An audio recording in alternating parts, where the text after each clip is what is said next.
It's the Revved Up Sports Show talking local, regional, and national action. Here's Bobby Chaffee and Rodney Rodriguez.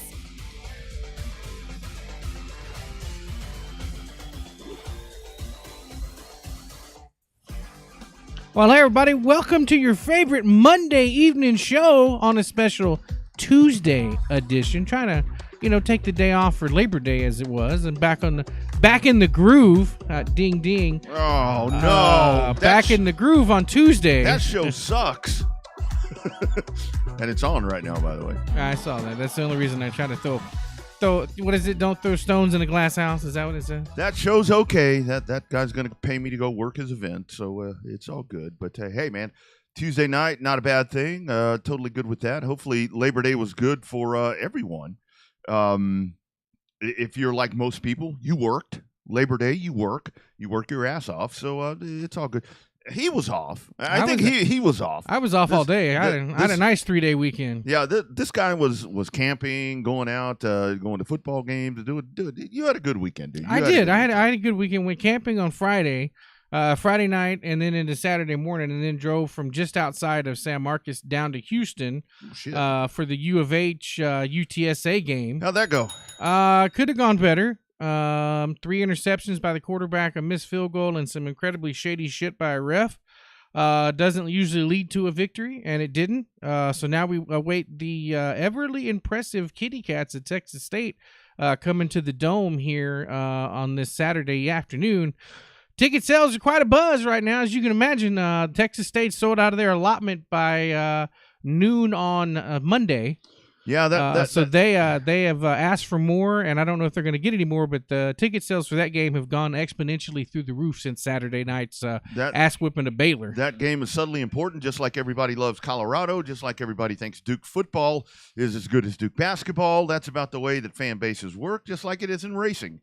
When you get an upset winner, when Michael McDowell wins a NASCAR race, he's like the best NASCAR racer ever, and all that happens, and that's kind of the way that works, and that's okay. I mean, that's why it's called fandom. Now, come on, man. Deion's gonna win a natty. Well, he may win.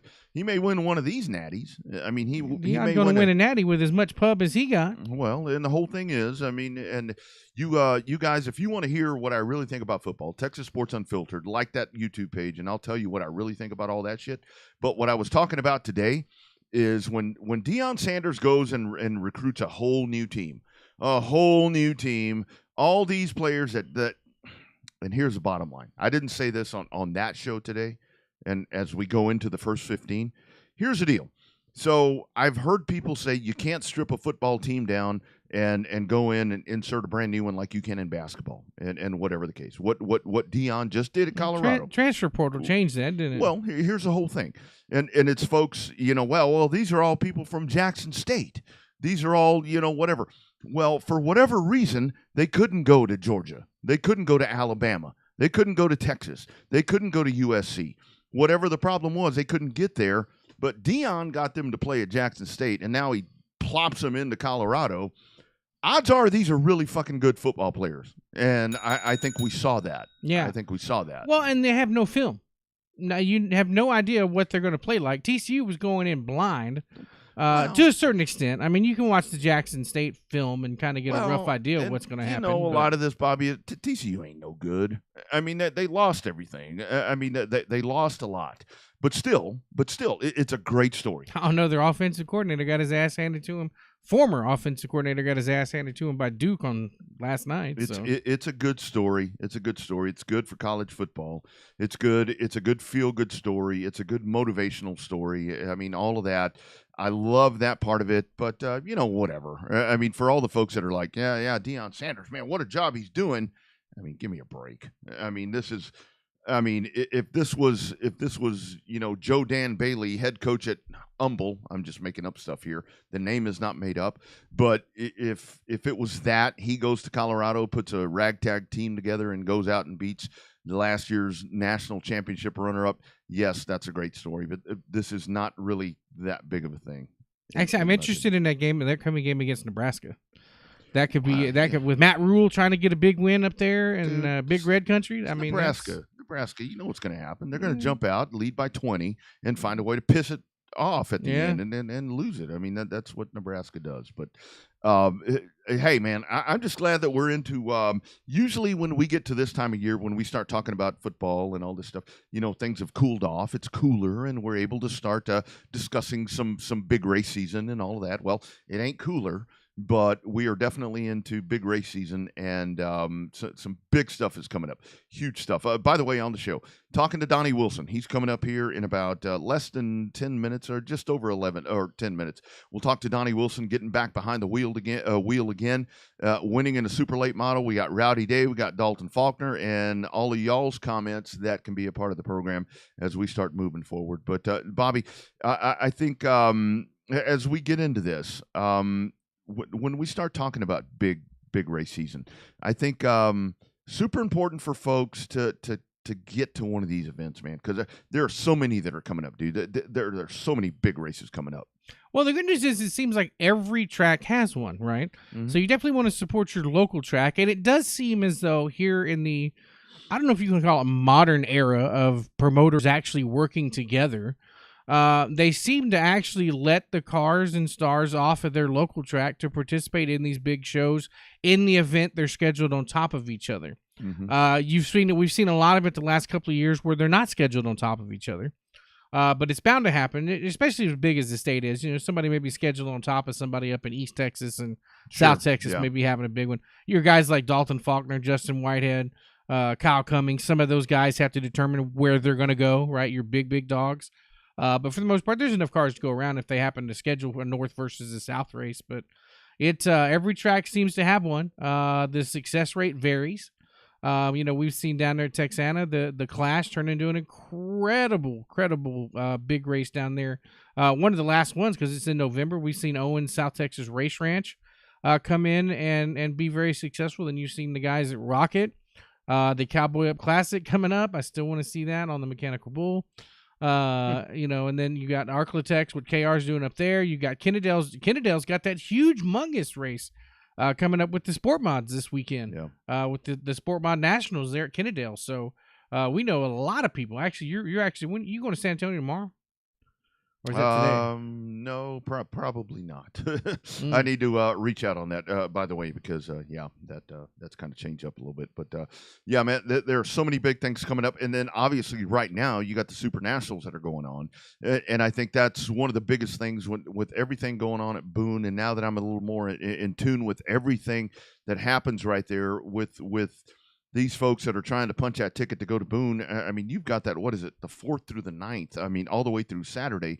You've got all of this happening over there. And, I mean, these are hundreds of race cars that are going to be showing up. And you get those events right there. And that's kind of one of the ones that really kicks things off to where it's, boom, here we go. And it starts with the best of the best. And here's what I thought was cool this weekend. So I was actually in Jackson, Mississippi this weekend with GM Performance with my partners over at Rogers Dab Chevrolet. And I'm going down there, super late model race, the All-American 60. It's 12th annual. They've been doing this for a long time.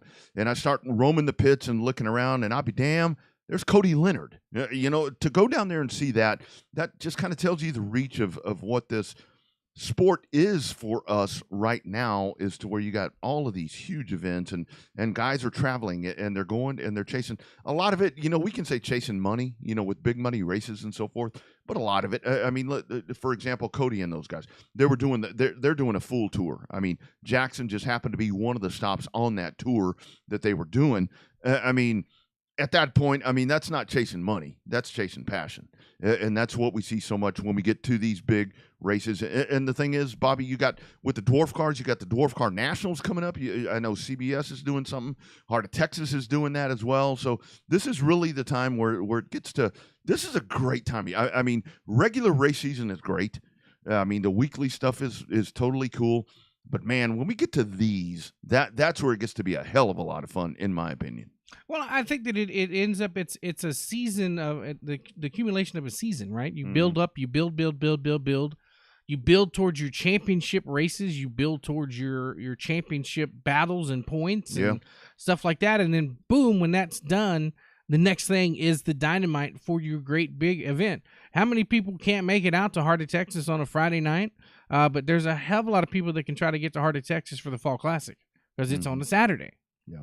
Yep. So same thing, to where it becomes the possibility of trying to make the fun. Usually the Fall Classic kind of by itself, for the most part, schedule wise. So it's it's going to be, the Fall Classic's always a lot of fun. Hell of a lot of cars and a whole hell of a lot of people. Yeah, that's right. Before we get into the good stuff, Bobby, here we go. Week 1, NASCAR playoffs in the books. Our man Kyle Larson. Every time that Larson wins, to me, that's a win for short track racing, because yes, that is the Cup Series. He drives for Hendricks, whatever you want to say. But each and every time that Larson wins a race, to me, that's a win for all of us, because that's one of our guys. I mean, that's one of our short guys. Track guy, yeah. Yeah, man. And your thoughts on that? I don't know if you've been able to go back and watch that yet. But, I think it was great that the lights went out. It's rigged. Yeah, I think the fact that the lights went out was pretty cool, because of the fact that it just shows that NASCAR is somewhat human. That the same kind of shit that happens on a short track can happen to the big boys. Now, granted, it was at Darlington, one of the elder statesmen of the sport there, facility wise, but. Yeah, I mean, I think all in all, it was a decent race. There for a while, Denny Hamlin made it a snoozer. Mm-hmm. But, that's why you got to watch all 500 miles, because despite the fact the race was a snoozer, there towards the end, it started heating up a little bit, and especially when you got Suarez and Bowman getting into it, not letting off of a good solid block, and one calls the other one stupid, and the other one says it's a stupid move. You combine them both, they're both dumbasses. Yeah, they're both dumbasses. I mean, he shouldn't have blocked that far, and Suarez should have known better than to keep it in the gas that far down. So, but all in all, I think it's great when the regular season ends in Daytona and you have Darlington back to back with the Southern 500. Mm-hmm. I think those two races together, NASCAR, with as much grief as they get when they do some stuff wrong, they never get enough credit for doing it right. The fact that you have the unpredictability of the regular season finale being in Daytona, with everybody got a chance to win that thing. Is cool, and then you follow up with the Lady in Black, the Track 2 Stuff to Tame, with Darlington set up. I mean, it's cool. I mean, Darlington's a special place. I've never been to a race at Darlington, but I've been to Darlington. Yeah, it's on that same level as Indianapolis and Daytona. It doesn't have the Daytona is so modern that it has a modern feel, right? When you've been to Indianapolis, not for the race, but you've been to Indy, when you get on that hollowed ground, it feels different. It feels special. Darlington's the same way. Yeah, Daytona was also just the same way too. Yeah, yeah. Daytona was special. You knew it was a special place, but it's just so modern now. When they went through and spent all that billions of dollars trying to redo it, or $100 million trying to do it, it's special. It's special, but it's just pretty damn nice. Yeah, that's where you go back and you watch the old, videos of old Daytona races, or even the Charlotte. I mean, Charlotte's even more. That's crazy when there's no suites, man. Dude. Yeah. When you go back and you watch a race at a Charlotte, from back in the 70s or 80s, and see what it became, and to me, Charlotte was actually the one that kind of was the one that really started the whole steamroll effect of condos and all this different stuff. I mean, who would have ever thought of that shit? I mean, you live at a racetrack, and I know people don't want to do that right now. That some of that luster's kind of wore off, and we're way beyond the days of 200,000 people at a racetrack, unless it's Indianapolis, the 500 or something like that. But it really is shell shock when you go back and you look at some of that stuff. But I truly have, as we are, a week into the playoffs, I have no problem with Larson winning the race, Reddick being second, and Chris Buescher silently being in third place right there. A solid third at that. And when you look at that right there, I mean, this is where everything is so different. And I listen to a lot of mainstream NASCAR stuff. I have no problem with two Hendrick cars not being in the playoffs. And I really have no problem with Chase Elliott not being in the playoffs. To me, that is great.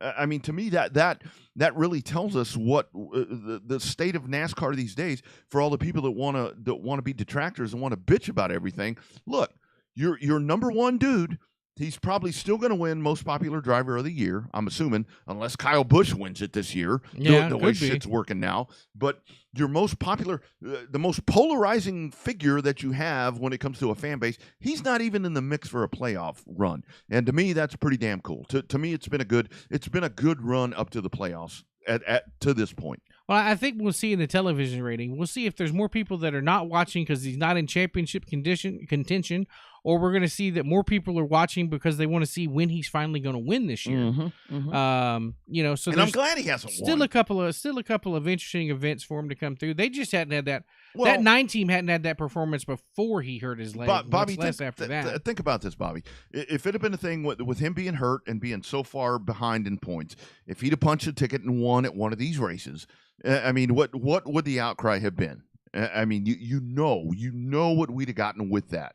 I'm glad he's not in. I mean, to me, it's like, okay, great. I love that. Hey, breaking news: Max Verstappen won this weekend. Shocker. Hey, you heard the Roval might be gone next year? Did you hear that rumbling this morning? Yeah, a couple of weeks ago. I've heard that, but I mean, I don't see it happening. But yeah, they're talking about bringing back the Oval for the 500-miler in Charlotte. I wouldn't do that. All right, let's go to the hotline for the first time. We're going to talk to one of our favorite dudes right here. Had to reach out to him to get him on the line because this guy right here, I'll tell you, we're all familiar with him here in the Texas area, and then when he all the cool things that he does. He's got a fleet of race car drivers that are unbelievable. Every now and then, this dude straps on the helmet, puts on those fire shoes and that fire suit, and goes out and this weekend wins. It is our man, Donnie Wilson. Donnie, how we doing, sir? How you guys doing tonight? Doing well, my friend. Thank you for checking in. So Donnie, I'm curious to know with you, what does it take for you? What is your criteria for when you put the driving suit back on, my friend? Well, a lot of it just when I find a open seat for races that we have scheduled, it's kind of the main deal. Like last year, for example, when I went and ran Mobile, same weekend, Labor Day weekend, I had a slot where I could take a car and go have a little fun. So that's kind of, we had one car Geo going to Winchester, and I said, we're just going to take two. And that's kind of what we did, obviously it panned out for me. It's pretty cool to get back behind the wheel. It's been a year, so it's like riding a bicycle to a point. But, I had fun doing it. That's my one race for the year, so I'm kind of full on everything else we got going, so no room for me. No doubt. So, Donnie, the question that I have, even back in the Romco days when you're going down to San Antonio, you always seem to have fun down there at the big half mile, and you always like running the big half miles, Mobile, Winchester, all those. Is it just something that you just have more fun doing those races, or does it fit your driving style better? Talk about the relationship with you and these big old high-banked half miles. I think it's just my driving style that I like. We grew up a lot, learning with these cars at San Antonio, like you're talking about, was a high bank racetrack. And, going to Mobile back in the early 2000s and Pensacola, and, of course, I've had a lot of success at Montgomery too, but it's a flat track half mile. But, I don't know, just suits my style, and that's what I like to do. So, it's kind of, I got a bucket list to run Milwaukee Mile. I've been trying to do it for the past couple of years, but I had too many drivers to run those races, so I couldn't do it. So that's on my bucket list next. Nice. Donnie, talk about that part. I mean, you have put together a fleet of amazing drivers. I mean, your race team, the guys that you have behind the wheel of these cars. I mean, talk about some of these guys. I mean, it's young guys. I mean, they come in and they just do a tremendous job for you. I mean, speak to some of these great talents that you have behind the wheel of these amazing race cars. Yeah, I've been really fortunate to get hooked up with a lot of these guys. It started with Cole back in 2017 from Canada, which he's still with me. And, he's still young, what we call, he's 27, but he does a great job on our stuff. And, now we got Gio Ruggiero this year. He's young, just turned 17 and, learning the ropes and trying to teach him, what it takes to win races. And, fortunately, both those guys won races for us this year. And then, obviously, you go back to William Sawalich last year and running some this year. We all see the success he's having. Jesse Love, he runs with us some, and he'll be at Toledo at the next race with us. You see the success he's having in ARCA. And then, obviously, you go back to Sammy Smith, Chandler Smith. You see where those guys are at. I've been really fortunate to get hooked up with these guys in the past. And then, obviously, with William Byron, and that happened, earlier this year and last year. And, they're great drivers, and all of them are. And we're just trying to teach them the best we can of, how these cars are and they just like running them apparently. But it kind of helps them to further along their career if they have aspirations going to NASCAR. So that's kind of what we do. Mm-hmm. So, Donnie, we're 3/4 of the way through this groundbreaking, unique season of SRL National and ASA National and stuff like that. Been a few bumps in the road, scheduling-wise. A couple of events may have been postponed, car count, schedule on top of each other, whatever the case may be. What, from the car owner perspective, has anything jumped out at you as a surprise between both those series, or has it kind of worked out kind of like you thought with a little bit of cooperation and a little bit of not cooperation? Well, I think, one thing that's plagued all of us this year has been the weather, and the rainouts earlier in the year, throughout the year. And I think that's the first thing. But, I think both series are professional series. The people that run both series are professional. They're doing their best. We're just trying to figure out, we need to get more cars to the racetrack. It's the economy's not the greatest this year, as we all know, thanks to our president. But I ain't going to get in that. But, we need to get healthy series and, all work together a little bit. And, we need to go back to where we had 35 to 40 cars showing up at every race. So, I think both of them having growing pains. That's just the way it is. And I think we should look for better things out of both of them next year. Mm-hmm. Donnie, you mentioned a while ago, you said about Cole Butcher.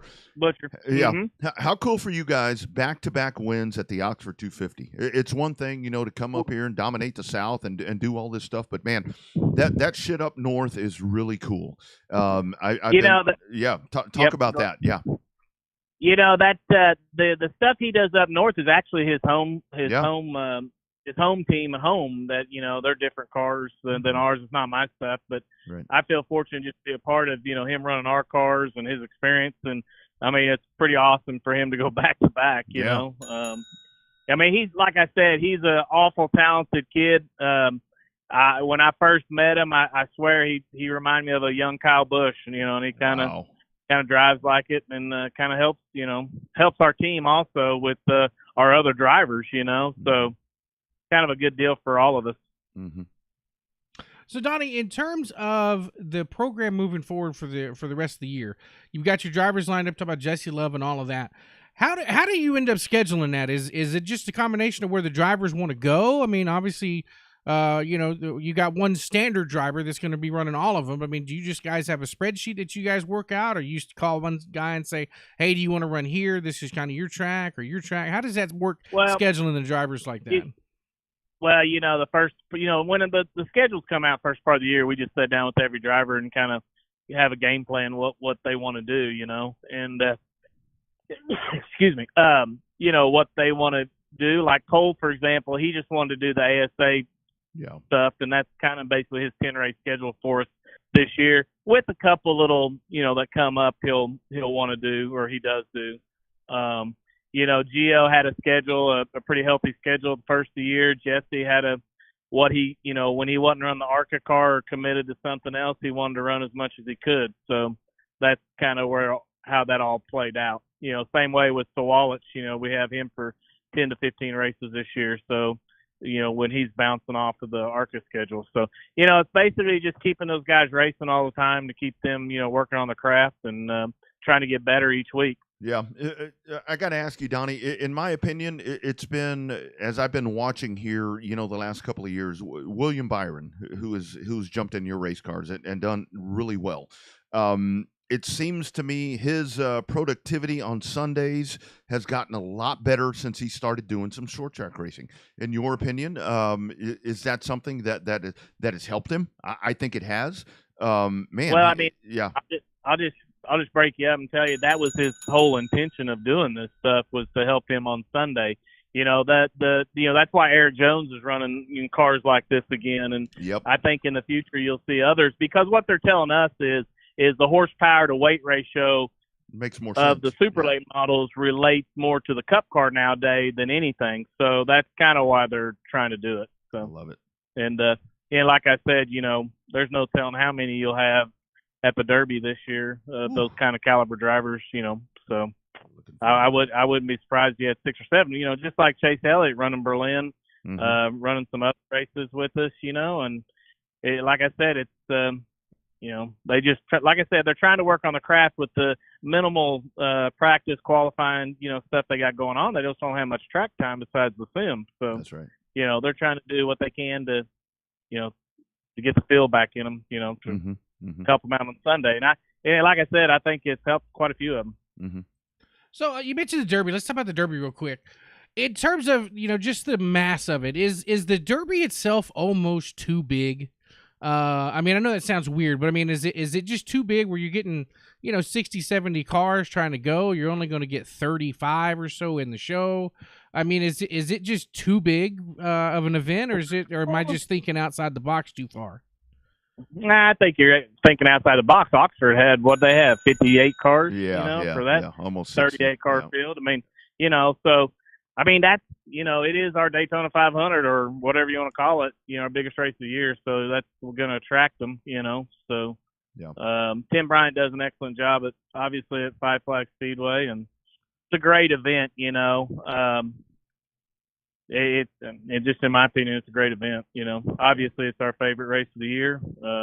Besides some other ones, it's hard to, there's 5 or 6 of them. You can throw in a hat and pick one out, and it's your favorite. It's just kind of the way it is anymore. Yeah. So after winning this weekend there at Winchester, doesn't that make you want to jump in and go race a 400 again and win that sumbitch again? No, I mean, I would, but I got 3 other guys going that weekend. But I mean. Hey, I honestly, I love what I'm doing. I'm getting older, but I still love to jump in the seat. And I mean, it's just I didn't expect to win this weekend. I expected to run top 5, it's high hopes, but it just kind of worked out. Some people had some misfortune with running over some stuff and puncturing tires and stuff. And, like I said, one of my own cars, same thing with 8 laps to go. We was going to finish 1-2, and it just didn't work out that way. So I was the beneficiary this weekend, and it's pretty cool. I mean, honestly, I haven't won since 2017, so that's kind of cool. And one for the old guys, I guess. But I mean, we can still do it. So that's right. I'm not. I tell everyone I'm not done yet. So I mean, if like next year, if there's things come up, I'll get back in the seat and race some stuff I want to race. That's kind of the way it is. But I love it. I'm glad. I'm happy with what we're doing, what we've built at Wilson Motorsports. And we've, we try to win every race, and we've been fortunate to win some every year. So, and we've had a lot of good drivers, talented drivers come through our program, and hopefully that doesn't change. We'll keep doing it as long as we can. That's right. So, Donnie, we know this is a racing show, and you talk about racing, and we're glad you're on it after you win. Let's talk about your football team for a minute. You think this is a good rebound year for Coach Venables up there in Norman? Well, I hope it is. I mean, the first game looked pretty good, but, like I tell everyone, I don't even know why we have polls or anything like that out until the 5th or 6th, 7th week. I mean, it's just kind of – they shouldn't even have polls and just play the game till get halfway through the season, then we'll figure it out. But I think they'll be okay. I mean, are they going to go undefeated? No. Are they going to be better next year? Yes. So – it's going to be tough for Oklahoma and Texas both, to go into the SEC next year. It's a tough deal. But, both of those, Texas and Oklahoma, are strong teams, and they'll figure it out. And they'll be more competitive, I think, than people think, So it's going to be good. That's good for college football. And, I'm a big college football fan. I mean, I got season tickets at Oklahoma and always have, and that's kind of the only thing we have besides the Thunder in this state. So, right. Oh, you mean you don't go to and Stillwater? It's a good day for the Thunder's long gone. So, it is what it is. But I love it. Feel pretty good about our football team this year. Hopefully, they'll win 8 or 9 games, and hopefully maybe more than that. There you go. So there you go. That's kind of what we're hoping. Yep, both of it, like you said. I mean, both of us, you guys and us, going next year. It's time to go. Time to go play with the big boys. So we'll see how that. Time to go play. Yep. Mm-hmm. Yep. Sure is. Just like you did this past weekend, my man. You jump back in there and you win the race. Congratulations, dude. Super excited that you were able to jump on with us. Congratulations, dude. Go get some big wins here for your team at the end of the year, my friend.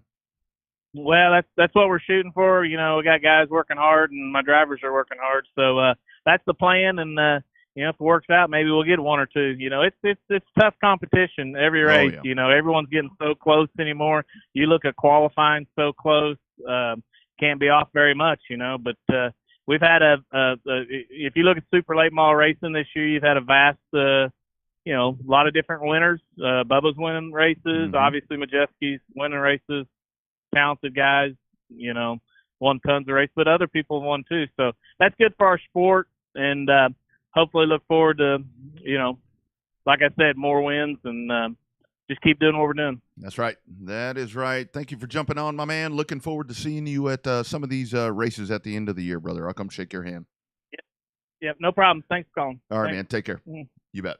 All right, There he goes, Donnie Wilson, and I love that. When I saw that he jumped in and won, I'm like, I didn't even know that was on the calendar. I think that's one of the good things when it comes to a dude like Donnie is it's like, man, he's got that fleet of drivers that he talks about, and how great is that for him? I mean, we see, you know, there are so many great super late model race teams, but to see what Donnie has built with that team, man, that's a freaking dynasty right there that he has with those guys that he has behind the wheel of those race Well, cars. to know how far he's come, right, from back in the old Romco days, just a single car T-Bird, right, coming down here from Oklahoma, you know, blowing up a motor in Corpus Christi CC Speedway and still missing that race and still managing to win the championship that year. That's how much he dominated and kicked their ass. That was what, 90. Gosh, what was that? That'd have been 95, sometime around like that, maybe early 2000s. But you're right. You're right. That would have been, because I think he was 2000 Romco champion. Yeah. So that would have been around that time when he did that. But I mean, it was right when they switched from the Thunderbird to the Taurus, because he said he liked the Thunderbird body better. That's why he didn't run the Taurus. Well, so. And what I like about what Donnie does is you've watched different things that happen, like when, Bobby, you asked him about SRL and ASA and all of that. He has been very vocal on things that both of those series need to fix. I mean, and it's somebody like him that can be vocal. I mean, all these guys that want to get online and bitch about stuff. It's one thing when you have no dog in the fight, but this dude really does. Yeah, absolutely. I mean, Donnie does, and he has been very vocal to both series about what they need to do. And I think that when you have somebody as impactful and powerful as Donnie Wilson is right now, that's when you can get some shit fixed, in my humble opinion, about some of these differences that we're seeing in super late models these days. Well, when he speaks, people listen. You know, like I said, he's got a fleet of cars. He's got they great better. drivers. When he talks, they listen. So that's a really good thing. And he's not always centered on his cars either. Right. A lot of his ideas are good for the sport. You know, everybody wants to look out for number one. We're all guilty of that.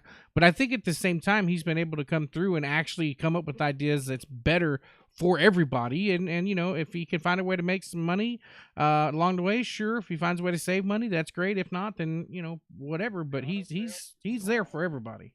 Well, and I think the cool thing for him is like what he was talking about right there, where it's like, you know, his accomplishments behind the wheel. I mean, there's no question about what he's been able to do.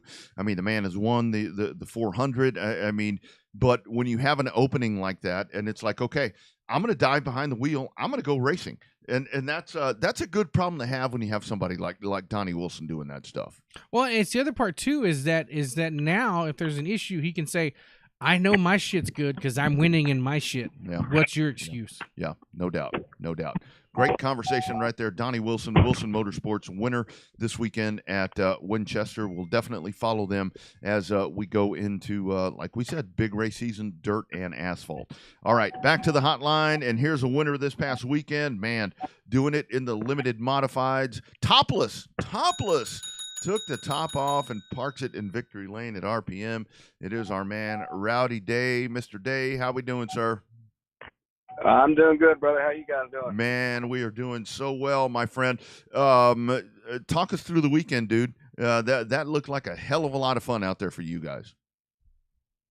Yeah, we had a lot of fun Sunday, I guess you can say, over at RPM. Saturday we had a pretty rough night over there. Mm-hmm. But yeah, Sunday, man, it was great. Had a great racetrack. We had all around Sunday was a great night for us. Mm-hmm. No doubt. So, do you prefer top on or top off in regards to the race car? Anyways, it just seems like some drivers actually tend to excel when the top's off, and some guys just like it old school with the top on. I mean, do you have a preference, or as long as you're winning, it doesn't matter if it's on or off?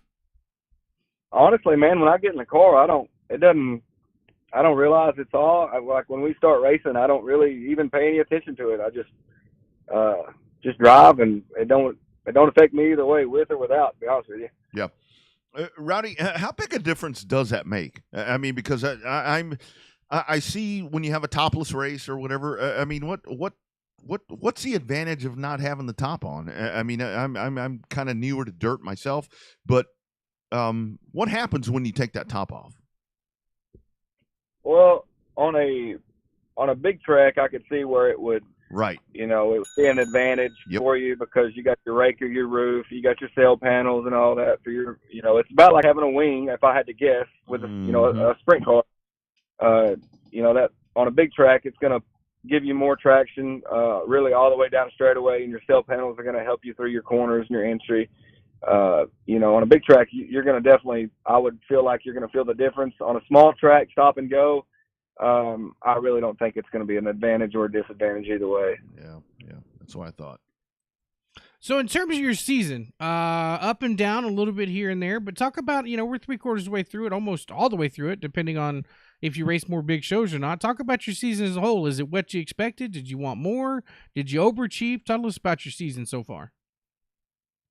Well, if we're comparing, I would say last year was we had a stellar year last year, for sure. This year, we've kind of fought the car a little bit here and there. I changed some springs and some shocks, and we had some problems with our shocks that we was running, and I'm not going to name any names there, but we got the bad end of the stick there on that deal. Oh shit! So I tried to keep going and going and going the route that I was going. And at the end of the day, it cost me about 4 or 5 race nights that it wasn't something that I was doing. It was something that somebody else was doing that jeopardized our night in a hole. So, but now that we're back on track, we got CRS suspension on our side. And, man, to be honest with you, like the car has been fast right out of the box. So since we've put their stuff on there, same thing on the stock car. We went CRS suspension on there and sniper speed car. Man, it's a lot better than the driver is right now. I'll tell you that much. I just got to learn that stock car a little bit more.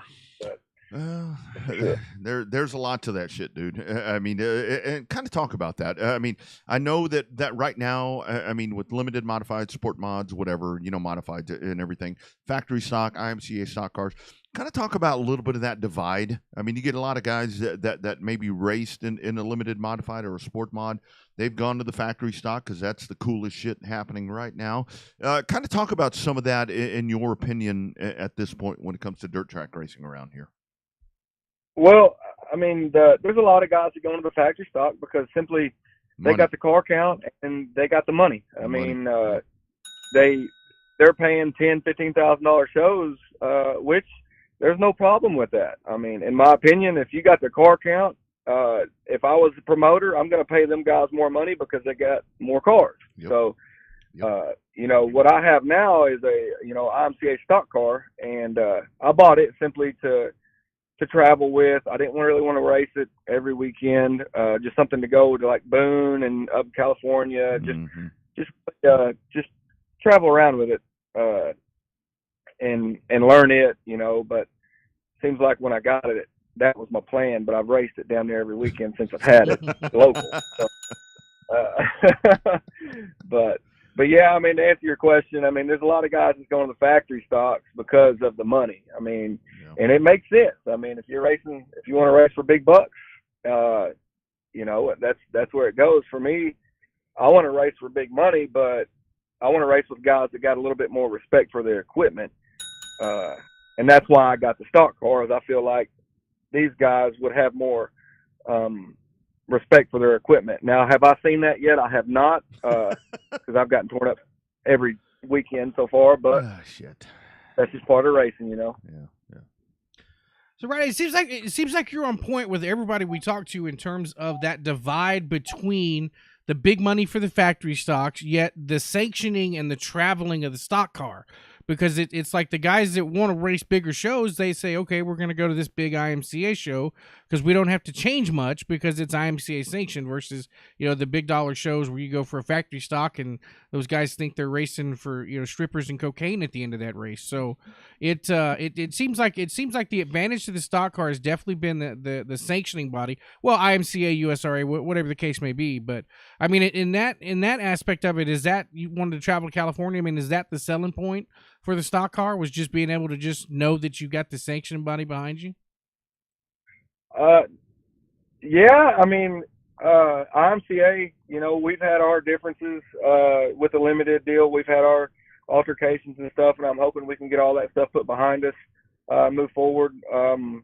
We've I think me and you were talking about two different types of cars right now. The IMCA stock car and the factory stock. There's not an IMCA factory stock. There's an IMCA hobby stock. Yeah. But the factory stock deal, I don't think it has a sanctioning body. And you may not hold me to that. I'm not sure on that one, but the factory stocks are the ones that, they're on the slicks and they're racing for big money, and it's there's just so many of them. Yeah. And they put on a show. So yeah, and I'll jump in here because I think kind of the whole conversation right there. I think to me a lot of the allure of that with the factory stock is it is that outlaw thing to where it's like, okay, put the big tire on there, put the slick on there, but in my opinion, Rowdy, and feel free to tell me if I'm wrong on this or not. I mean, I love the IMCA stock cars, the iStocks, what you have. But when it comes to, when it comes to the factory stock, a lot of these guys are like, man, cheap tires, whatever. But shit, when you're paying $20,000 for a purpose-built race car, that kind of defeats the $30 tire, in my opinion. Yeah, I mean, and to be honest with you, like the lap times and stuff between the two, they're not far off. Yeah, I mean, exactly. They're close. So. I've got the stock car, not necessarily to go race for big money. I got the stock car because I feel like it's more of a race car than the factory stock is. The factory stock, in my opinion, is a race car. Don't take this the wrong way, but because you'll spend $40,000-$50,000 on a factory stock to be competitive, and that's the smart way to do it. If you want my opinion, it would be stupid to spend $40,000-$50,000 on an IMCA stock car and go race for $400 a week when you can spend that same amount of money on a factory stock and go race for damn near, logically, I guarantee you could go anywhere around the DFW area, Louisiana area, and you could race for at least $1,000 to $1,500 a week in the factory stocks. If you want to travel out, that's the class, that is the best bang for your buck, The stock car, I feel like we get headers, we got the quick change or the 9-inch floater. It's more of a race car. Yep. The times are close, but I just feel like it's more of a race car. Now, you give a factory stock headers, for one, that's going to draw a lot of guys like myself to that class because we like sound. We want to hear. We don't want to be driving a bona fide, dump truck. Yeah, that's right. So. And that's a lot of the reason, they gave them the KK704s down here. And a lot of these guys, Jeff Hammett, a good buddy of mine right there, he went to them, Whitehead, Faulkner. All these guys have tried them. And then it seems like and I don't have one, but like every weekend, TJ Evans, they're constantly changing between a American racer or a slick. It's going back and forth, back and forth. There hadn't been really any dominance to my knowledge on either one. It just seems like one night it's good on the slicks and the next night it's good on the American races, that's kind of where I feel like the factory stocks is slowly but surely taking over the IMCA stock car, if you want my opinion on that deal. That sucks. There's just a lot more of them. They race for a lot more money. Nothing against the sanctioning body on IMCA, against them at all. I feel like we got so many cars that look alike. If you don't know the racing world, you don't know what's what. It's kind of like the eco mod, the limited mod, the modified. They all look alike. You know, I think that's a lot of the problem that we're having with the stands, but that's a whole different subject there. No, that's a great topic. No, it is. I took a group of people that had never been to the races before. They're like, what are all these cars? And there's only so many different ways you can describe a metric chassis to somebody before you're like, oh, this one's headers, or like, what are headers? You know, you just got to get you got to get so technical with it that the diehard racers and the diehard fans know the difference, right? Whether it's just a little bit of sound, a little bit of that. Is there a way to fix that? Is it as simple as just drawing up throwing some darts on a board and say, we're going to want this class, and this class, and the rest of you guys are screwed? I mean, are there too many classes now, or is it just about right? Well, if you want my honest on this deal, I think the problem that we had with it is the price of racing right now has just gone through the roof, and the cars that cost a lot more money. Not necessarily that we can't afford them. It's just the fact that, why, again, back on that topic, why would you want to build a car where you're going to have so much money in that you could have the same amount of money in and go race for more money at the end of the night? I mean, you're going to have the same amount. I mean, Bo, my brother, he's got a USMTS, CDR car and a $60,000-$70,000 race car. Well, sorry to tell you this, but I got probably close to $40,000-$50,000 in my limited. And if you want to go race with the big dogs and be the best of the best, yes, USMTS is the way to go. But then again, you're racing against the best in the world. I mean, you've got your competition is there. If you want to beat the best, you got to be the best. And there's a lot of cars that look similar back on that deal. The eco mod, the limited modified, the modified. I mean, there's just so many classes there. I think a lot has to do with what they budget. There's a lot of guys that just drag cars up out of the field, and they're like, okay, where can I race this at? And where I can be competitive at? There's a lot of guys that have the Southern Sport mod, and they're dropping down to the eco class to race with the ecos, and that's going to be the next problem that I feel like we're honestly going to have is the Sport mod guys are going to slowly start going to ecos because the ecos are paying more money. You got the same car, the same suspension.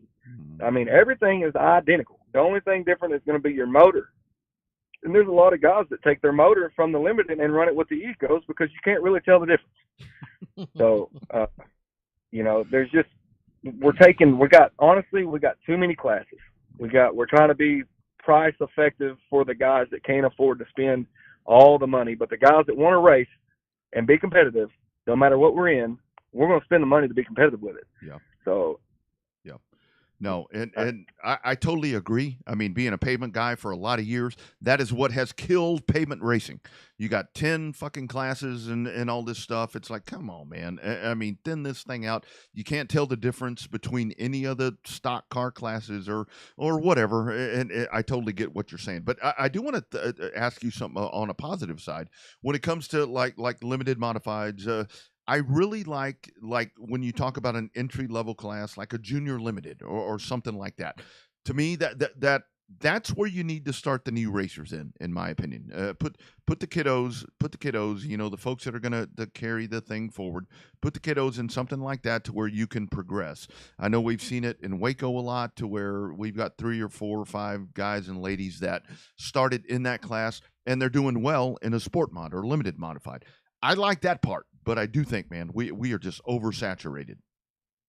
Yeah. I agree 100%. The junior deal, the 305 class, I think that was a great, I've got 2 kids of my own and it won't be long and they'll be, my daughter, she's 11. She'll be in one. I would much rather her start out in a rear wheel drive car. I really don't care what it is. If it was a Pinto, we go back to the Pinto days. I don't care what it is, but I feel like, like the tuners and stuff like that, nothing against them guys because them guys put on a hell of a show. Sure they do. But if you take those guys and you put them into a limited, where it's rear wheel drive, it's a complete different learning curve. You take the best in a tuner and the best in a limited and you swap them, you will see that there's two way different driving styles, and you got to completely relearn everything. So I want my kid to learn in what I know. You know, I know a limited modified. I can watch her and I can help her progress. Yeah, what she's going to race. I mean, she's going to race that type of car. Yeah, exactly right. You know, get the feel of it. You know, the brake, the throttle, all that control on a rear wheel drive car. You know, and if she don't like it, if it's too much for her, then hey, we'll get her a front wheel drive. You know, it's a great learning. It's a learning. You know, it's a learning deal. I just don't want her to learn in something that she's got to relearn after she, you know, starts in something. And that was a problem that I had because I started in an old junky limited modified, and it was a piece of shit, like key total, horrible. But it was all I could afford. And if you want to know my doggone opinion, it hurt me more than it helped me because it was junk. It was garbage. No matter what I did to the car to try to make it work, I couldn't feel the changes to the car. So it hurt me. Now, I raced that for 2 years trying to make it work. And then I got a hand-me-down from my dad. It was a 2014 hot car. And that's when I started getting better because I could make a spring change or I could make a shock change, and I could feel the car adapt, you know, work off that change. I could feel that change. And, you know, and that's another big topic right there. You know, a lot of guys, there's a lot of good, really good drivers in all classes that you would never know it. But if you put them in a good car, you would see how much of a driver they really are. I mean, it's you're only as good as your equipment is. That's right. That's right. So is there a big gap between the haves and have-nots? Is that just always going to be a form of racing? I mean, whether you have the guys that are just going to come in and spend money and be good or come in and spend money and be bad. I mean, is it always going to be that way, or you think there's ever going to be a time in the middle where it's going to be, you know, okay for everybody?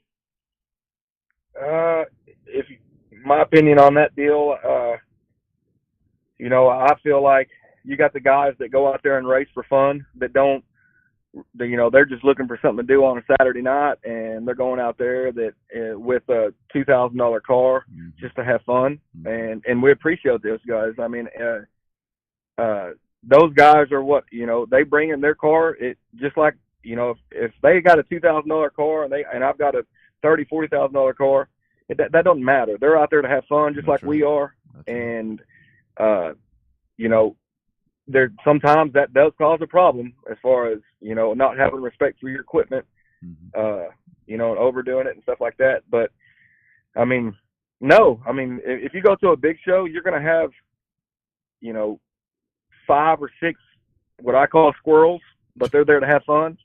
And then you'll have 30 or 40 hitters, you know, that are there to win just like I am. And spending just as much or more than I am on their cars and getting there and racing and stuff. So, yeah, I think eventually if stuff don't change, it's going to hurt it in the long run because it's going to be overpriced. You know, everything's going to price itself out, if you want my opinion on that. I totally agree. Rowdy, rest of the year for you, my man. What do you have on tap? We were talking earlier. It's a big show time, time to get after, chase some money and do all that good shit. What do you have the rest of the year, my friend? So my car is not, it's my car, but it's owned by Kirby Flooring, a good buddy of mine, Nicholas Kirby. Long story short on that deal, he's scared of it, and I hope he's listening to this video here. He's a factory stock guy. He's a good buddy of mine. But I'm driving it for him, so whatever he wants to do with it, we're going to go, you know, hit the big shows or whatever with it. And then I got another buddy, Jason Langford. He's wanting me to drive his car as well, limited modified. So, you know, regardless, I think Kirby said something about selling the car that I'm driving, which is my old car. Oh, hell. If he sells it, then I'll drive Jason's car and run the big shows with it. You know, hopefully, I hope one day that I could drive for somebody. You know, I've done it a couple times, and you know, and I loved it. I mean, you get a lot more people involved with it. You know, your sponsors, and that's another thing that comes to the table there. I know we're probably short on time, but sponsors. I mean, without sponsors, Bubba, we're in left field. I mean, I would be in a front wheel drive, you know, something I could afford just to go out there and make laps in. But luckily, I'm fortunate enough to have the sponsors that I've got, like, you know, County Armory, Quick Latch, Langford and Sons. Them guys, they help me get to the track. I mean, all year long. I mean, if I need anything, I can call these guys, and we not only have a relationship with just sponsors, but, you know, I like to show the appreciation throughout the year. I mean, even if it's just calling, you know, bullshitting, hanging out, and you know, stuff like that. That's how you can't just go to a person and say, hey, I need help on the race car. You want to sponsor me? And that's not how it is anymore. You know, that's right. You got to pay your dues and spend your own money like I did for a long time, just to show that I am dedicated to this. I am, you know, I'm here to race. I'm here to put on a show. I want to represent my guys. And then that's when you start getting help. When they see that, hey, this guy's spending his own money on here and he's respectful, you know, on representing his sponsor. You know, he's going to these big shows wherever. They want to open up Race on Texas or, you know, Racing Dirt or XR, and they want to see their name on the side of a car. And that's what helps more than anything. Yep. That is so well said, man. A lot of people forget that part. And I think a lot of the young kids, it's like, okay, you know, I just want to show up and race or whatever. You got to put the work in. I mean, you got to put the work in. And, you know, I say that a lot of times. And when I say put the work in, you know, people think work on the race car, but it's all the shit you're talking about. I mean, all that extra stuff, man. People want you to be involved and be in front of people. For sure. For sure. Yep.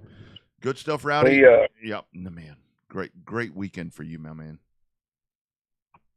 Yes, sir. Yeah, well, that's just a little bit more on that subject there.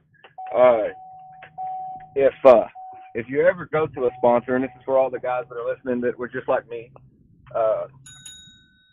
and they're needing help, you don't really want to go up to a person and show them that you need help. You know, you need to show them, hey, I'm dedicated. This is my shop. If I go to Hunt County Raceway this weekend, there's going to be 300-400 people in the grandstands. These guys are going to be there. This is what, you know, I'm representing you. This is how many people is going to see your name on the side of my car. Yeah. You know, they want to see numbers. They're business.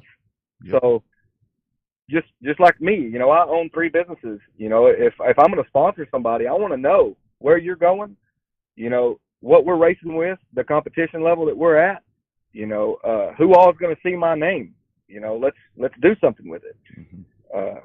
You know, I think that's where a lot of people mess up is you just go to one racetrack every weekend that's not broadcasted live. You don't really, you know, your sponsors want publicity. Yeah. Good or bad. No. If they're talking about you, they know about you. That's right. So somebody told me a long time ago, it's like, man, you have to show them how you are going to benefit them. Exactly. Whatever the deal is, you got to benefit them. And that's a great conversation right there. So, Rowdy, way to go this weekend, my man. Love taking that top off and going to victory lane and looking forward to you doing it more. We'll do some more conversations on the show, dude. We'll have to have you back on and talk some racing economics and other stuff, my friend, as we go to the off season. Hell yeah. Yeah, just give me a call, bud. I mean, as y'all noticed, I like to talk, and I can talk racing all day. I love it, doesn't man. Matter. I love it. That's a good problem to have on this show, my man. That's a good problem to have. Take care, my friend. Good luck the rest of the season, my friend, and we'll talk soon. Take it easy, bud. Thank you. You bet. There he goes, Rowdy Day, talking real stuff right there. That's bottom line. That's hashtag real race talk right there. Dude, just telling it like it is. Right? It's not. It's a way of life. It's not just a hashtag. It's a way of life. Real race talk, and you only get it right here on the Revved Up Sports Show. Man, and I love what he's talking about right there with just kind of what he's saying right there, where it's so important. And I think that I see a lot of younger racers that jump into situations and they don't do what he's talking about right there at the end of the conversation, to where it's like, okay, I'm gonna give you a lot of money, you know, a couple $1,000, whatever. Yeah, I'm gonna give you money, but you need to go out and for me, I felt that this weekend, because this weekend when I went to Mississippi, I went there not to do what I'm used to doing. And GM Performance, they're like, come on out, and what we want you to do is we want you to go out. We want you to meet new drivers. We want you to talk about different things, and that was kind of one of those things for me where it's like, okay, this is the real dynamic. This is what racing is all about these days. And that's what Rowdy was talking about, to where it used to be. I mean, somebody gives you $2,000, you put the name on the car, boom, that's it. But it's a whole different game these days. You got to sell yourself and tell the sponsor, okay, here's why you're investing in me. Even if I suck, even if I ain't worth the shit, even if I can't win races, you're still going to invest in me, and I'm going to go out there and get you new customers, or whatever the case may be. Because there's guys that suck that have really good sponsors. Well, Michael Waltrip is the best example that I go back to all the time, and this is where I wish that in my younger days of racing that I would be able to be afforded to do what we do now. Because if that were the case, I'd probably be in a dirt late model right now. Because we're able to sell things. You're able to sell. The better that you sell the product and sell yourself, that's what you have to do. And when you stub your toe, I mean, it's okay. That it's not that big a deal as when you're just, somebody hiding behind a, billboard or whatever the case is. Speaking of sponsorship, feel free to sponsor this show. Have your people call our people, and we can work something out, guaranteed. That's right. That's right. And speaking of that, we're going to step away for just 1 second because we have to, if I can find it here, I'm all thrown off over here. That great conversation right there with my man. All right, here we go. We're going to step away and hear from one of our great sponsors right here. And I'll tell you what, when you want to talk about fast-ass race cars, these guys put them together for you. Hey racers, Phil Whipple here again with the Revved Up Sports Show. For over a year now, you've heard me talking about our valued partners over at Generation Race Cars. During the first half of this season, GRC built cars have visited Victory Lane on 20 occasions, driven by 6 different drivers. We're proud of their success and know more wins are ahead for them in the coming months. Generation Race Cars, located in Springtown, Texas, continues to offer new chassis body combos all the way to turnkey sport mods and limited modifieds. All cars are built just like the ones driven by recent winners Alex Hickam, Jeff Shepard, Dean Abbey, and Kyle Wilkins. Justin Long is committed to giving each and every customer the time they deserve, along with a commitment to bring quality into every build. When you're ready to join the winning team, give the guys over at Generation Race Cars a call at 817-528-2947. Take your racing program to victory lane with Team GRC. Hi, this is Tom McKay with Audiovisual Consultations. Scientific data proves it. Size does matter. The bigger and wider your television is, the better. Football season is here, and the time is now to get your entire audio-video experience tuned up and ready. New flat screens, projection video, Dolby True HD surround, all the goodies at great prices and followed up with great service. So call us at 255-8678. That's 255-8678, or on the web at avconsultations.com.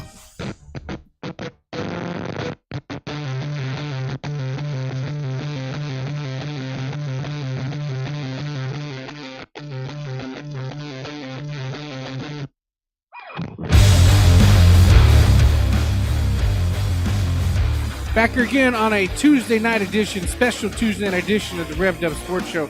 Great conversation tonight. Real race talk. Brennan Hart, Donnie Wilson, and Rowdy Day. As we said, not just a hashtag, it's a way of life. Real race talk around here. Couple of real dudes right there. Yeah, coming up, got another one of the real good dudes, Dalton Faulkner, to be joining us here shortly. So yeah, that'll be fun. Coming off of the conversation right there about factory stocks.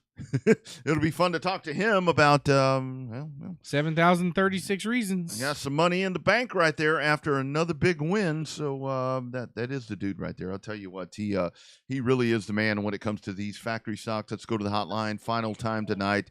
$7,036 in the bank after another big win at Arkla, Texas weekend. We welcome in the man that chases the money, the king of the factory stocks. It is our man Dalton Faulkner. How we doing, sir? Oh, I'm doing pretty good. How you doing tonight? Dude, man, we're doing well. So how's it been for you after the weekend, my friend? That seemed to be another great weekend for you. Man, it's been pretty easy. Getting some rest in. It felt like a long weekend. Made a lot of laps this weekend. Mm-hmm. So Dalton, I have a question for you about how you pick and choose the races. I got to talk to you in Victory Lane at Texana a couple of weeks ago, and it paid $1,000 to win, and you were happy. Now, not near as happy as you were when you won $7,000. How do you pick and choose these races? Because, I mean, you cut and shoot, what, just outside of Conroe? I mean, that's a long way to go from Edna all the way up to Texarkana. How do you pick and choose these races that you go to?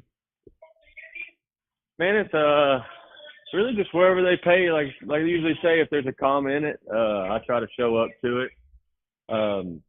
Man, we just, I like to support every racetrack, especially if it's on a Race on Texas Live. I love doing that. My dad, my family, and so can watch it.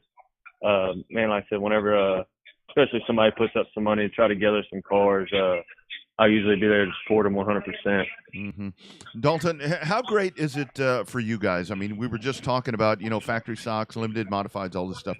How great is it for you that you can take these race cars and race around the region, we'll say around the region, and you can go out and win some big money? I mean, that's got to be really cool for you, and you do it so well. I mean, just kind of talk to that, the magic of what the factory stocks are at this point.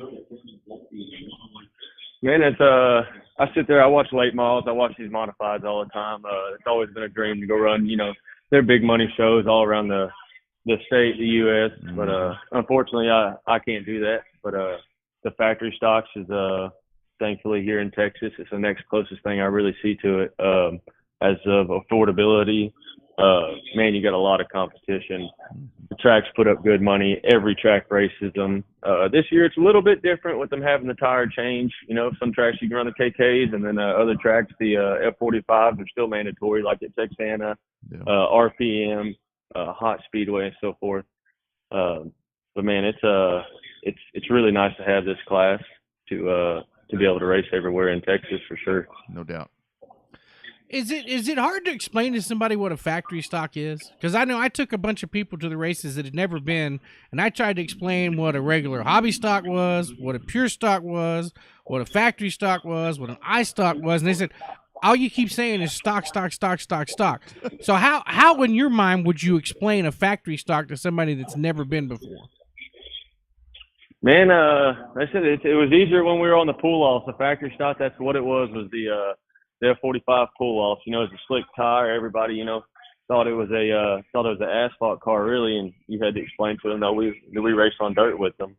But man, I mean, really, the only thing we have now stock is the frame. I mean, the frame and the rear end and the front, front end parts. We can run a fiberglass roof now. We're used to, it's mandatory to run a OEM stock roof. Yeah. But it's pretty tough to describe the differences. Like I said, used to it was pretty much just the F45.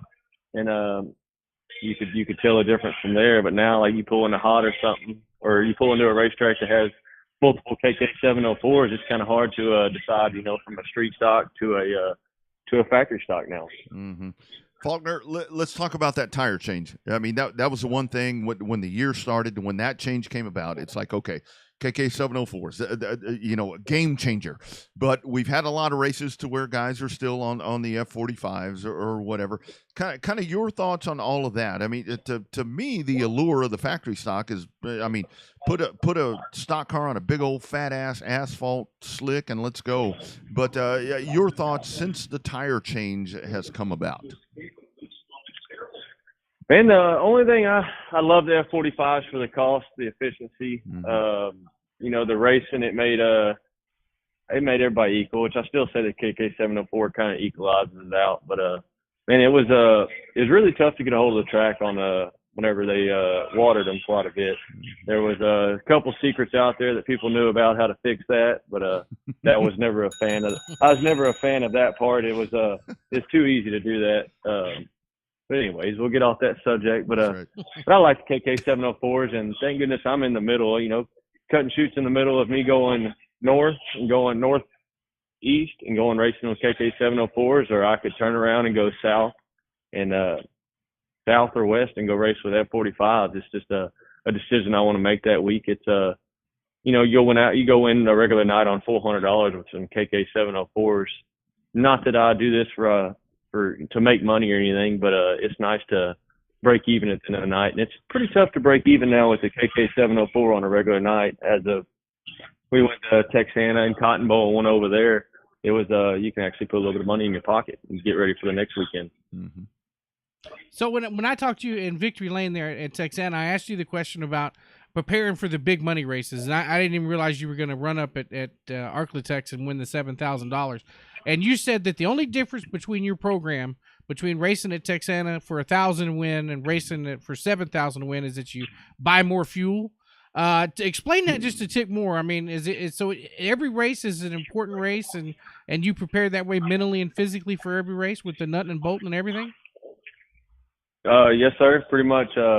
I got to give a lot of thanks to my wife and my kids because, like right now, we're out here in the shop working on the car. Here it is Tuesday. I don't plan on racing this weekend, but we plan on being at Sabine for their big show here in 2 weeks. Man, it's just the more time you can spend on these cars, the more you can tinker with them, make sure they're not going to break. That's one of my number one things. I don't like having parts failure or something I did or something missed. So I'm real big about nut and bolt checks, going over the car. If you look at something you think it needs to be pulled off, to check it out. Don't think about it twice. Go ahead and get it off. Let's make sure it's ready to go. Just like at the Mike Parker Memorial, we ran just 2 features. I think we ended up putting I think it was like 112 laps on the car on Saturday. And, I mean, we literally did nothing to the car but checked air pressure and filled it up each race. And it's a confidence behind me throughout the shop. And, Clayton, John Lita. Clayton has just as much time in his car as I do. So, and it's we get prepared for him. I love winning. It's one of the things I do this for. Yeah, that's right. So take us through the weekend here with the Parker Memorial. I mean, that right there. I mean, there was a lot to overcome right there. Lots of folks that showed up. I mean, like you were talking about. I mean, it's just a massive car count. Take us through that. I mean, you had to race through debris. I mean, all kinds of different things that you went through this weekend. Kind of take us through how you punched the ticket there to win that over $7,000 at the Memorial. Well, a lot of it had to do with probably building a new race car, but we're getting this thing dialed in. Whenever I built this car, I knew we were actually the last race. Whenever the Mike Parker Memorial rained out was the last race we put on Roxy, and we put her up. So we brought this car out. So that was a big shot that we were searching for. And anyways, we showed up, and we were already qualified into a B main up front towards the front. And it being a heavy track, I knew that watered it a lot. It was going to be a tough race. All cars were very competitive whenever they water the track like that. But we ended up second. We had to find a little bit more speed, and then we finished second behind Kyle Cummins. A pretty close second. So I wasn't too worried. I knew we weren't too far off lap time. Then we ended up running the Arklatex feature. Justin put on another show for the guys that didn't want to run the big show. Yep. That had a chance to make another feature. I went ahead and signed up for that. Like I said, the car's new. The more laps I can get on it, every time lap we get on it, it gets better. So we ran that show, won the heat race in that, ended up winning that show. He said, so that brought in a lot of confidence coming into the Mike Parker with the 7,000 to win. So we went into that. And like I said, we had a flat. I think it was 7 laps into that, and the car showed speed within 7 laps. I got off the track. Clayton and them changed the tire. Clayton and John and another gentleman, Jared, helped me change the tire, got me back out. Usually, whenever you go back to the back of a race like that, you've got every competitor in there is going to be pretty tough to pass. Yeah. We started back there. I said, I'll run a couple laps and see how the car does. And the green flag flew, and I think we passed quite a few cars, and each lap we passed the car. I think we were 3-4 wide. The car was doing its thing. It'd work top, bottom, wherever I put it. And next thing you know, we were in 5th, I think, whenever the caution come out. I might be wrong about that, but we were somewhere around 5th. And they'll come all the way from the back and ended up winning it. I think Cummins and Cook had a little incident on the last restart. Yep. So the caution was from me. Had a little bit of debris on the track, but I think the way the USRA tracks work and most tracks work now is if you don't stop on the track, you don't get a caution called for you. So I think that was the main part. I got to keep my spot, and the front cars were usually protected to somewhat. So, Dalton, I've seen you win a lot of big races. You seemed incredibly excited there on Saturday, and I get 7,000 reasons, over 7,000 reasons to be excited. But for you, was it just a little more special? I mean, you got out dancing on the roof and jumping up and down. I mean, how was that compared to a normal win for you? Yeah, I mean the win, like you said, I was just excited at Texana for winning, but man, a lot of people don't know the Mike Parker Memorial. Let me see, I got the check right here. I've got to remember the date exactly. Well, they don't tell me. I want to say it's back in 2019. The Mike Parker Memorial was actually one of my first big races I won, which was $5,000 to win at that time at 67. Yeah.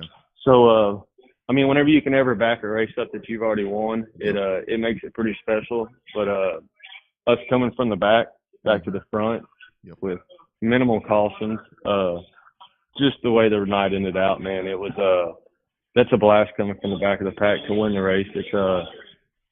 It's pretty incredible to do it. For me to have the car to do it and the car to hold together, and it was just it was pretty special to me. That's one reason I was dancing around, cheering around.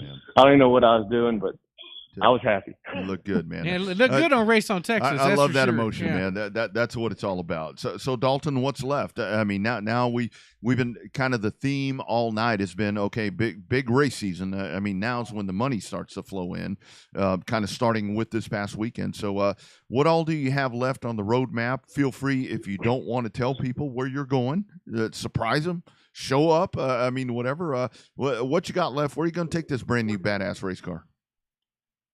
Man, we've got every show that they've got left. We plan on hitting them as long as the wife and as long as work lets me end up at them. But I know we've got Bubba Jones show left.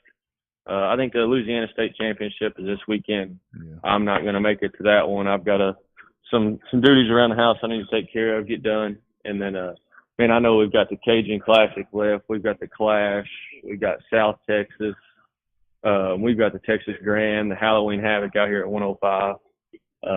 Pretty much all of them. If they've got a comment them, I'll be supporting them. Love it, man.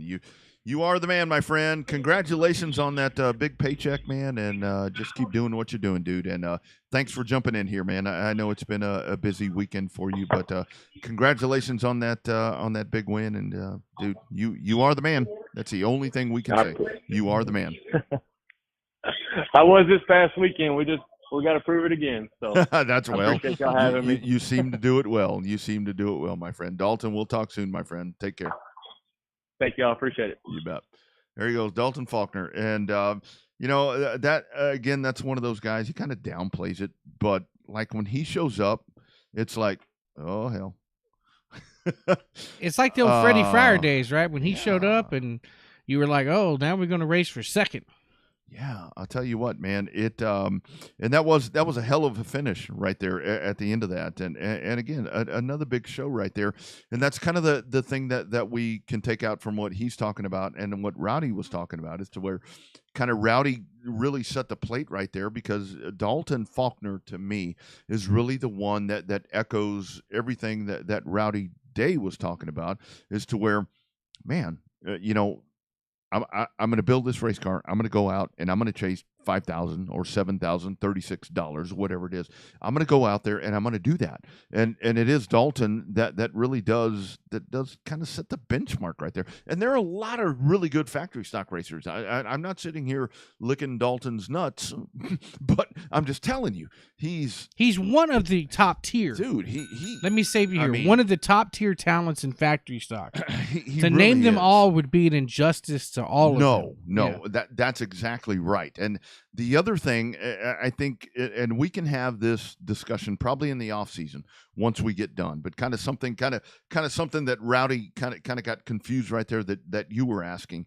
When it comes to sanctioning factory stocks and all this, I think that's one of the things that makes the factory stocks what it is that it's not. I think USRA tried to sanction them, and then they just don't. Everybody went outlaw anyway. Don't go down that rabbit hole. I mean, that's not the thing to do with that right there, and that's where we look at like on the asphalt side.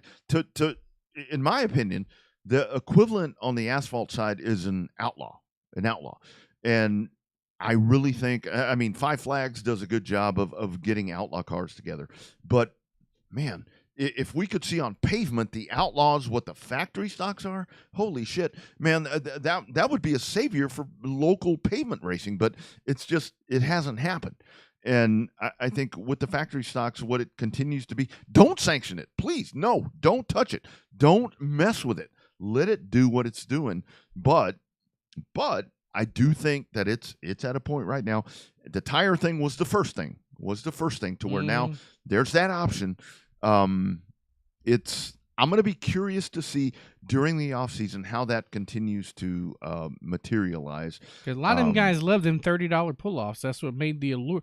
We've talked to guys on this show before that said the reason they run a factory stock instead of an iStock or a stock car is because of the $35 tire. Well, look, man, I'm going to be real honest with you, Bobby. It's one thing, and I've said this a lot of times, and I'm not trying to piss anybody off, but if you're going to spend $30 on a tire, that's great. I mean, that's great, economical conservation. But when you're spending $20,000 on a chassis, yeah, well, it doesn't make any sense to put a $30 tire on a $30,000 car. And that's where I go back to where with the stock car that. I don't know. And that was something that I love what Roddy was talking about. And you mentioned there when you took your friends out, because it was always the thing that we saw on pavement at CTS or THR or whatever you want to call it. It's like, okay, here come the super stocks. Here comes the whatever. The street stocks. They all fucking look alike. They all looked alike. Yeah, they all looked alike. And I think that's the one thing that we're seeing these days. But you know what? It doesn't appear to be hurting any of those classes because shit, there's a bunch of them in all of them. And ironically, I forgot to mention it. Dalton Faulkner was there. And I told them, I said that he started in the back, started shotgun on the last row, and they said, "Who gonna win this one?" I said, "Just watch that purple car." Yeah. And they said, "What do you mean?" I said, "Just watch it." Hell, 2 laps later, he done smoked their ass, was taken off, and I forgot to mention to that he became the popular car because they always like the pretty cars in the winter. So well, and the whole thing is, I mean, he just is. I mean, he's that good. I mean, now he's that if only good. we could get him to HMP for factory stocks on pavement coming up on September 23rd. If you pay more attention to promos and posters and stuff, you will see factory stocks racing at HMP on the HMP Oval coming up on September 23rd. He said it right there. He said it to where a lot of times these are thought of initially. These were thought of stock cars on dirt, asphalt stock cars on dirt, and that's exactly what's going to happen. Trying to get details out, for all of this.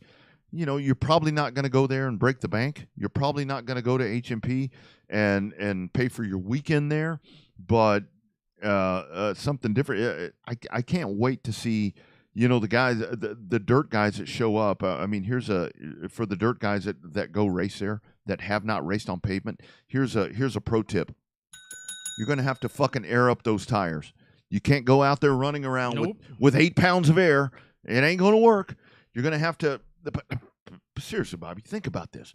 Those factory stocks, holy shit, it's 8-0 Astros over the Rangers. Yeah, and it's only like in the third. You are not going to be able to go out there with those tires rolling around flat on the ground. But 10-inch asphalt pull-offs on a stock car that could be so much fun if it's done right, dude.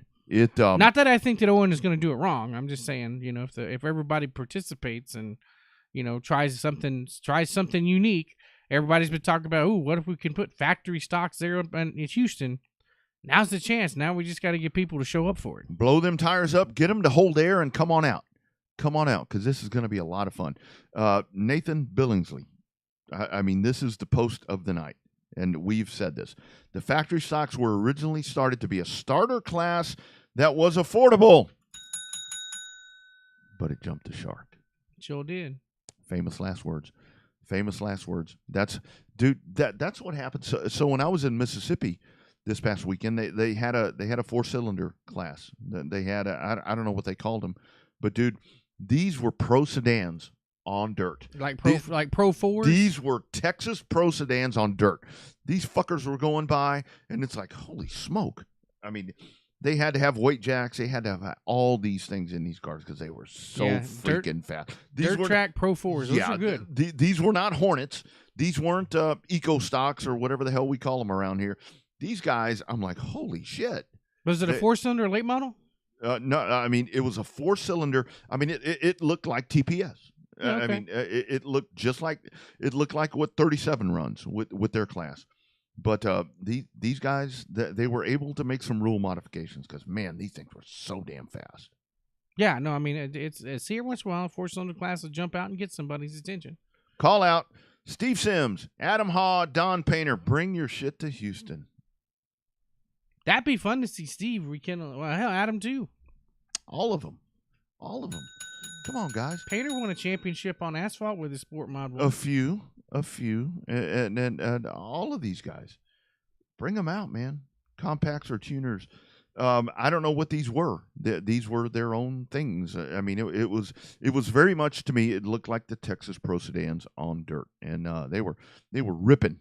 I mean, and that's where I knew that they were able to do different things, because they were like going up to the cushion and doing all this stuff. I'm like, okay, if you're just a regular stock class, a regular bomber, like I like to call them, you can't do that stuff. No, they were definitely a little souped up, if you will. Yeah, well, it was a hell of a lot of fun. It was a hell of a lot of fun, and this show has been a hell of a lot of fun tonight.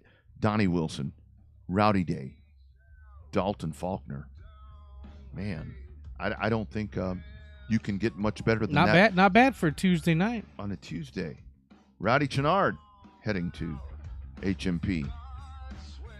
I wonder if he might have some people that can help him figure out. I bet he's got some people in that lineage that can help him figure out a thing or two on pavement. Yeah, no doubt about that.